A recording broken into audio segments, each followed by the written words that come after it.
Le cosmos regorge de mystères et de dangers, parmi eux les fameux trous noirs.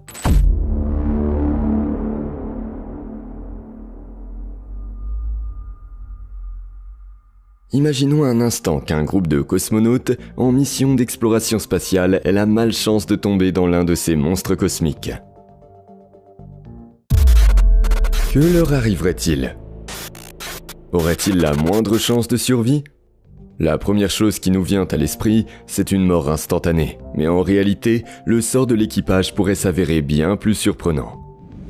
Au moment où une personne franchit les limites d'un trou noir, la réalité semble littéralement se scinder en deux. Dans l'un des scénarios, l'astronaute est immédiatement désintégré. Dans l'autre, quelque chose d'inattendu se produit. Il plonge plus profondément dans le trou noir, vivant et indemne. Cela s'explique par le fait que, à l'intérieur d'un trou noir, les lois de la physique telles que nous les connaissons cessent de s'appliquer. Pour mieux comprendre, parlons d'abord de leur formation.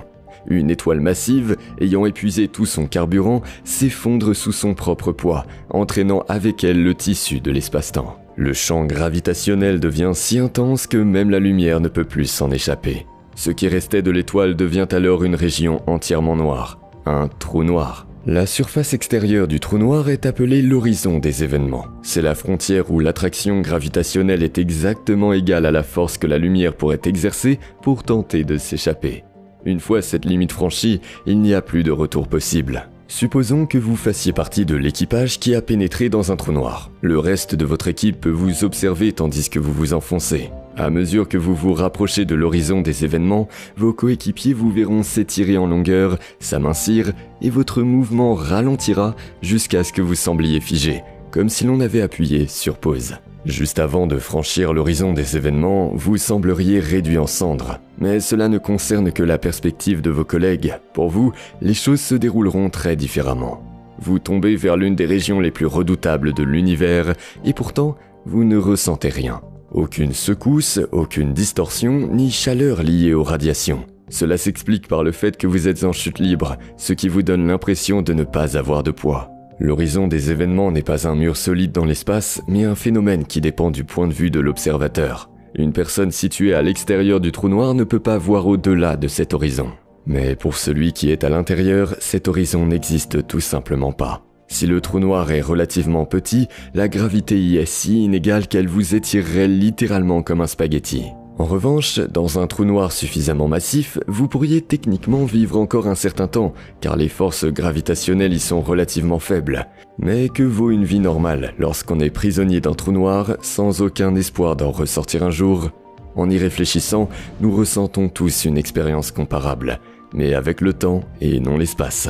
Le temps avance toujours dans un seul sens, nous entraînant avec lui sans retour possible. Et ce n'est pas qu'une métaphore, les trous noirs déforment l'espace-temps à un tel point qu'à l'intérieur de l'horizon des événements, le temps et l'espace échangent leur rôle. D'une certaine manière, ce n'est pas l'espace qui vous attire vers la singularité, mais le temps lui-même. Il est impossible de revenir en arrière ou de ressortir du trou noir, exactement comme personne ne peut voyager dans le passé. Revenons maintenant à votre équipage, qui pleure votre perte, affirmant que vous avez été brûlé par le rayonnement de Hawking en bordure de l'horizon. Et pourtant, pendant ce temps-là, vous dérivez tranquillement dans l'obscurité du trou noir, parfaitement intact. Leur version est-elle fausse? Pas du tout. Du point de vue extérieur, vous avez bel et bien été incinéré à la frontière. Et ce n'est pas une illusion. C'est ce paradoxe qui a donné naissance au problème de la perte d'information dans les trous noirs. Car il n'y a pas de réalité absolue, tout dépend du point de vue de l'observateur. Il existe une réalité pour votre équipe et une autre pour vous, et aucun ne viole les lois de la physique. Nous revenons donc à la question initiale. Qu'arrive-t-il vraiment à une personne qui tombe dans un trou noir? Passera-t-elle tranquillement l'horizon des événements, indemne, grâce à une réalité étonnamment dépendante de l'observateur, ou heurtera-t-elle un mur de feu impitoyable? La vérité est que nous ne savons pas encore. Ce que nous savons, c'est que les trous noirs ne sont pas simplement des obstacles menaçants sur les routes interstellaires, ce sont des phénomènes capables de scinder la réalité elle-même. Si la vérité ultime de notre univers se cache quelque part, c'est peut-être bien là, dans un trou noir. Mais tant que nous n'avons pas la certitude que l'horizon des événements est sans danger pour l'homme, mieux vaut les observer de l'extérieur. Merci d'avoir regardé cette vidéo. N'hésitez pas à partager vos réflexions dans les commentaires. À très vite pour explorer d'autres mystères de l'univers.